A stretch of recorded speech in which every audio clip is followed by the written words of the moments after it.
Hi, my name is Nathan, and I talk about a bunch of movies on this channel. If you're new here, down below in the comment section, share what movie suggestions you have for me, or what you thought of the movie Face Off. If you enjoy this video, click that like button, be sure to subscribe. I have more content like this over on my channel. Check those out once this video is over. And today, we are talking about the movie Face Off. Now, this is one that I watched for the first time about a few days ago, and I'd heard some really good things about it. I like action movies. I like John Woo. I like Nicolas Cage. I like John Travolta. So this one seemed kind of right up my alley. I don't know why it took so long to see it, but finally I've seen Face Off, and I just wanted to talk about it here in this sort of one-take video. Like, I've been doing more reviews like this lately of older movies that I watched for the first time, and so Face Off is one of those movies. And to put it straightforward, it's just an absolute blast from beginning to end. And it's just a really fun, really good, solid, entertaining action movies. If you enjoy action movies, if you enjoy awesome concepts, awesome sequences, and just clever movies in general, I suppose that you will really enjoy the movie Face Off, because it just has this fantastic and clever concept where this man, played by John Travolta, is going off on revenge against this terrorist who is Nicolas Cage, and they always come into conflict with one another, and when he's finally captured, he needs to question one more of his associates, so he has to disguise it as Nicolas Cage's character. So what they do is they end up trading faces, and that's just a really interesting concept, like trading faces with somebody else, taking somebody else's skin, I guess.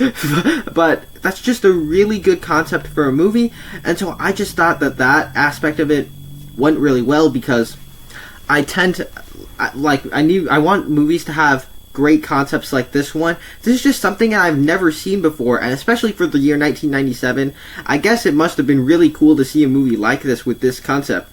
And you also get the perfect casting of the two leads, where you got Nicolas Cage as this charismatic terrorist guy, and you get John Travolta as the serious guy, the guy determined on catching him. And when they switch places, it's fun to see them like that, where John Travolta is now the charismatic terrorist impersonating the agent played by John Travolta, and John Travolta now has a bunch of targets on his back because he's now is the face of Nicolas Cage and is playing a terrorist.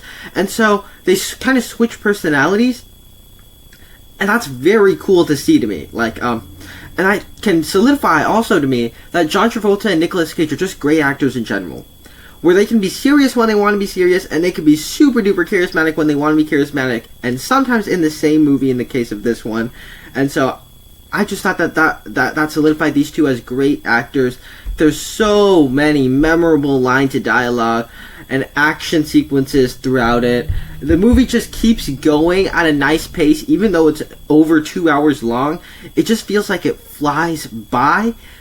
And John Woo just directs these sequences great. So you remember the boat sequence at the end. You remember the final battle at the church. You remember a bunch of these other ones where they have like people shooting machine guns in a house. And you remember all of it because it's all memorable. It's all well done. And the movie just does a really good job at executing this great premise. And what it did really well to me was that the first half is kind of about them running this covert operation where he has to like trade faces, and then he has to interrogate someone on where location of certain bombs are located. But then it changes that plot line. It resolves that plot line in the middle of the movie, so you think that's going to be the main plot. But no, the main plot really kicks in as soon as he does like the face transplant, and the rest of the movie just plays that out so well. And I just thought that was so good, so clever. And so overall, I would give this movie an A. Thoroughly enjoyed this one, and I know it's a classic, so a bunch of you have seen it. So down below in the comment section, share what you thought of Face Off. If you enjoyed this video, click the like button and be sure to subscribe. Thank you guys so much for sticking around to the end, and I will see you in the next one.